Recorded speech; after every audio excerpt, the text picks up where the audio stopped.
I now invite the Honorable Union Minister to kindly deliver the inaugural address. Sorry for this protracted introduction. I felt like interrupting him, but then it was sounding flattering, so I allowed him to continue.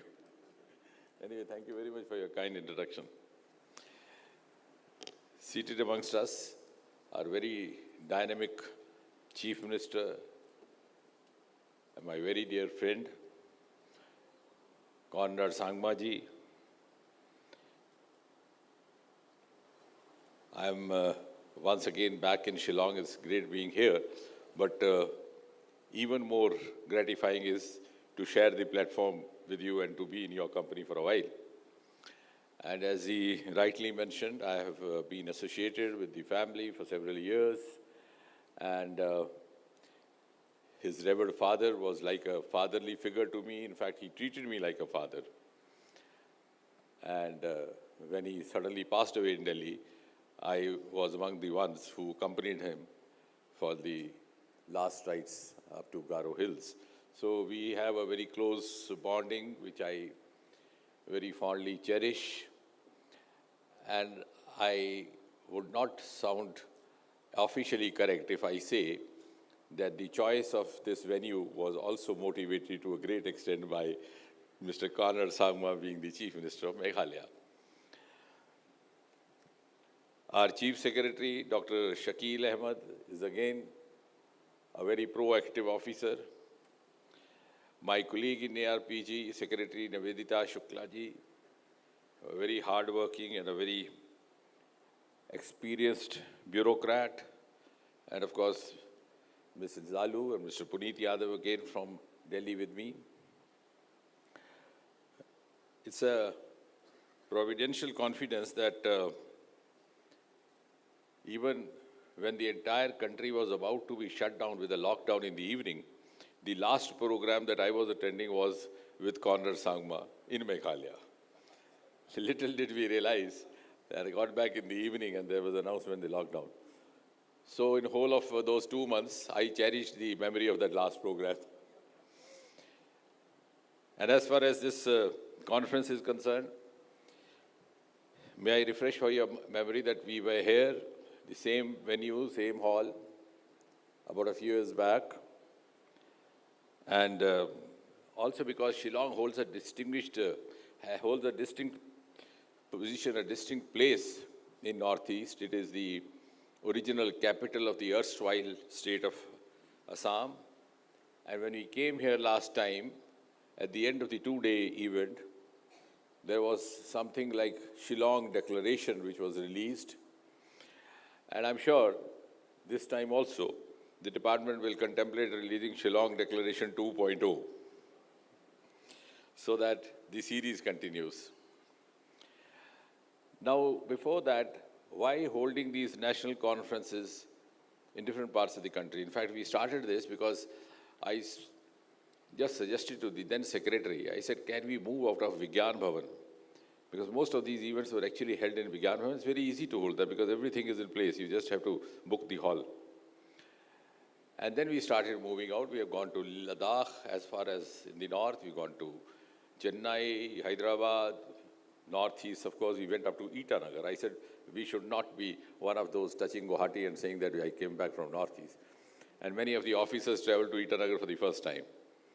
So we've gone to different states holding national conference, but at a different venue. And that has given a different kind of a flavor, also enabled us to strike personal rapport with the officers, the chief secretaries of different states. And that is how this has picked up, and I'm glad that it's become very popular over the years. In fact, many of the officers from different states complained that they wanted to come. The state government didn't relieve them. And in fact, in north, we even went up to Katada. And many of the officers came as much for Mata Vaishno Devi as for the administrative reforms. But anyway, that also, as Conrad ji was mentioning, gives you an opportunity to improve upon yourself and to introspect on what you are, where you stand and what you need to do. Now, Prime Minister Modi has a special place for Northeast, as Mr. Conrad Sangma was mentioning that I have been in Northeast because I was there for 7 years and I traveled every nook and corner. But I am also witness to the fact that Prime Minister traveled to Northeast almost 80 times. And when COVID happened, he had already traveled about 60 times. And I said in a lighter vein, I said if the lockdown didn't happen, he would have hit a century. And once, with tongue in cheek, I said he has traveled more than total number of times put together by all the preceding prime ministers, including the immediate predecessor, who actually happened to be a member of parliament from Assam and Northeast. So with that kind of prioritization being given to the region by the prime minister or the head of the government, obviously, the entire machinery and the entire hierarchy also places it on priority, because that's a signal for everybody to follow. And if you recall, even last month in his Mann Ki Baat, he highlighted the living root bridges from Meghalaya.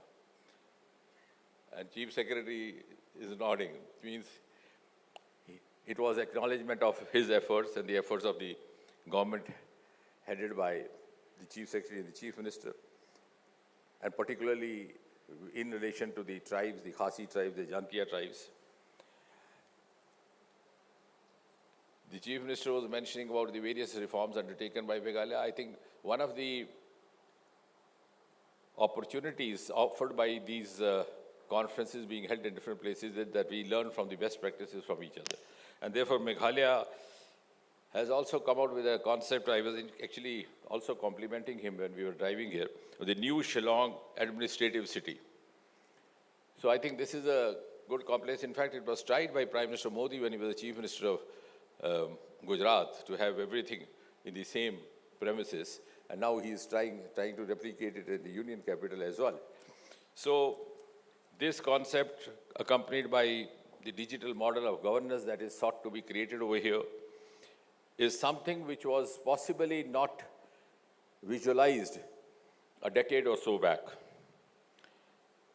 When I came here in the 2014, I think at least 3 or 4 states in Northeast had not even seen the train. Arunachal, Meghalaya, Sikkim. Today you have Arunachal Express. And there was hardly an airport. There was only one airport in Guwahati, and Shillong had a half an airport. It was just half the airport because it was so small. And they said it couldn't be expanded. I said, this is the original capital, still we don't have. It's so gratifying to see that after a decade, we have an airport everywhere. One coming up in Kohima as well now. We already have in Pangong in Sikkim. We already have in Itanagar. So what has changed in Northeast under the Modi regime is actually to be seen, to be believed, and can be appreciated by those who saw what it was. When we came here for the first time, as far as Shillong is concerned, the most popular demand was that you increase the number of commercial helicopter flights from Guwahati to Shillong. And that was the demand put across by the tourists. Today it is the other way around. Even if you have a chopper there, tourists prefer to drive down to Meghalaya, to Shillong from Guwahati, because the journey is so scenic and the experience is so gratifying. And all this has changed over the last 10, 12 years because the high prioritization given by the government. Now, as far as the administration is concerned, we know over the 10 years, it's been optimum use of technology blended with sensitivity. We have 56 crore new accounts opened up through Jan Dhan Yojana. When we started off, I remember we started from Guwahati. Many people would mock it, and then we realized the benefit of it when lockdown happened and not a single account was left unfed by the regular salaries and other benefits. We have UPI, 18 billion transactions happening every year, which is highest in the world. As far as the department headed by the DRPG secretary, we have the CP grams grievance model, which has now become a global success story. We just had 2 lakh grievances being registered every year from whole of the country in 2014. Now the number has gone up to 225 lakh, from 2 lakh to 25 lakh, because we are responsive, we are prompt.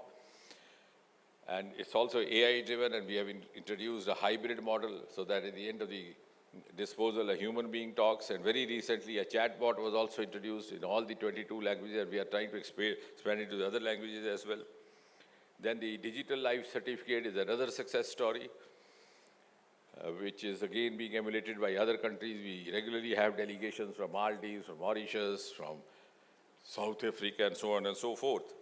And we are among the first in the government to have also introduced the face recognition technology. An elderly citizen can just look into the app of his mobile, and the certificate is generated. He doesn't have to go to see a doctor and get the life certificate, as was happening about 15 years back. And now we are also having Prashasan Gaon ki or. So we are trying to recreate this governance index models down up to the panchayat level. And therefore, now as far as and yes, very recently we also started state collaborative initiatives with the states, developing some practices. We have also tried to create success stories through our experience, which have been lapped up even by the common masses. Like, for example, the Swachhata campaign. You will be surprised to know that we launched in 2021 month-long sustained Swachhata campaign every month, beginning from the 2nd of October, the Gandhi Jayanti, to 31st October, the Sardar Patel Jayanti. So we have had 5 such campaigns, that means 5 months, and we have earned more than 4,000 crore just by disposing of the scrap, including the electronic scrap, and we deposited it in the state exchequer. And after that, many housewives came to us, कि साहब हमें तो पता ही नहीं था, बताइए कहाँ बिकता है, बच्चों ने इतने मोबाइल फेंके हुए हैं. And we cleared space as much as about 700 lakh square feet. Corridors were choked with broken furniture. And that has, in fact, as the Chief Minister was mentioning, the mindset that has changed our behavior also. It was just that if the boss computer stops working, the attendant is so loyal, immediately, faithfully picks it up and replaces the whole set. Whereas it must be just the mouse which has gone out of the keyboard. So we just sold off that and earned. And that has changed our behavioral patterns as well. So now what the Honorable Chief Minister was telling, and he narrated the example from my constituency, of course, which I shared just about half an hour back. What is happening is that technology is evolving very fast. And this government is also very quick, prompt in adopting the technology. But the mindset is not changing. The mindset is not changing with the equal pace, so that's how we are not able to make the optimal use of all the options and tools available to us.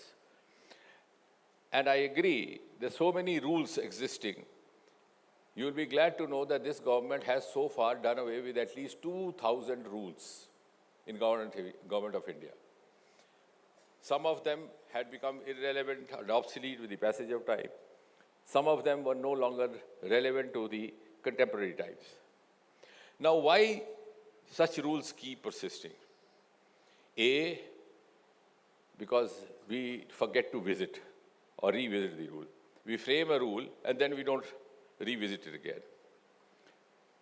But the times are moving so dynamically that every 5 years you might have to revise it. You may not require it. B, working in the government setup, the mind prefers to be status quoist. It is safe. The increment will happen in time.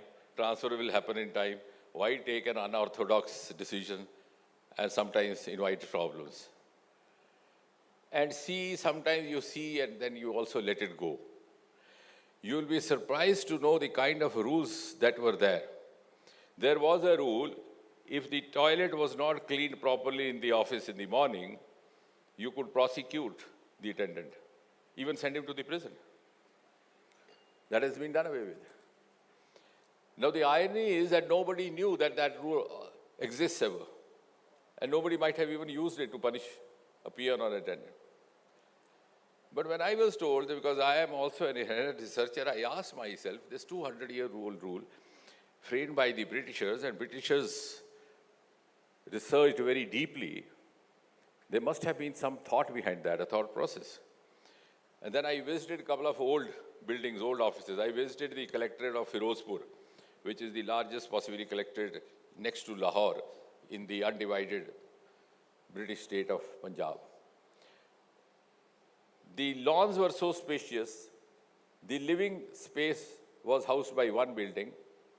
The kitchen was about 2 furlongs away, along with the pantry, and the bathrooms were also about 2 furlongs away, because you didn't have, and then it occurred to me, because there was no sanitary facilities those days. So if the toilet started producing bad odor or offensive stink, then you won't be able to carry on with your work. So maybe the rule was framed with that thought. Not that the Britishers didn't have any mind and brain to see, but we didn't even look back. Then there was another rule, also in the same department, which is headed by Nivedita ji. And since I had the experience of Northeast, if a person goes missing, you don't give him family pension. You want that either the dead body should come or 7 years should pass. Now we have seen insurgency over here. So many officers were being picked up. And the other rule said that if the person had not put in a service for 7 or 10 years, again, no family pension. So I asked myself, did we ever give him the choice? Or did we tell him, wait for 10 years before you die? We didn't. If we didn't give him the choice or the option to choose the timing of his death, what right do we have to deprive him of whatever he deserves after death? And then I asked myself why this should have happened. Because the Britishers did this because that was a colonial rule. They were saving the exchequer for the empire. We are a welfare state, so our approach has to be different. We have done away with that. And we have brought in many other rules which are suited to the contemporary times. This pension which I am mentioning, DLC, our very senior friend, Mr. Parikar, when he became Chief Minister of Goa, and I had known him and he was very fond of me, and he also came from a professional background like me. So I asked him, I said, how does it feel to be in a different kind of a setup? Because he was a IITian and never there. So he narrated a story to me. He said, in my second day in office, an elderly person comes and wants to have an audience with me. And he tells me that he has not received his pension for last 2 years because he was not able to produce the life certificate. So I had great mercy on him. I asked somebody to escort him, get a certificate for him, and get the pension done. And that the issue was resolved. Then he says, 15 days later, the same person turns up again, and Conradji, this is very interesting for you because you are also happening to be Chief Minister. He says, after 15 days, he comes back again to me and again wants to have an audience. So I said, भाई साहब आपका तो काम हो गया, pension मिल गई. तो कहता है सर इस साल की मिली, पिछले साल की नहीं मिली. Because the cashier says that I have to complete my file. So I have given life certificate for 2026. So the pension for 2026. But to give the pension areas for 2025, I have to complete the paper set of 2025. And that is why we have now started Mission Karma Yogi, the shift from rule to role. But again, the shift has happened in the minds, in the mindset. That's most important. And as Prime Minister has always been insisting, reform, perform, and transform. And as we move on, in the third term, he gave us the clarion call of moving ahead at a faster pace, what he described as a reform express, and the next generation governance reforms as the theme of this conference that we have already launched ourselves. We are integrating it with AI tools, with cybersecurity issues, with integrated citizen service platforms. And before I conclude, I can wishfully say that last time when we left Shillong, we left with the Shillong Declaration and the resolve to come back again. And this time, we'll leave with Shillong reiteration to come back yet again. Thank you.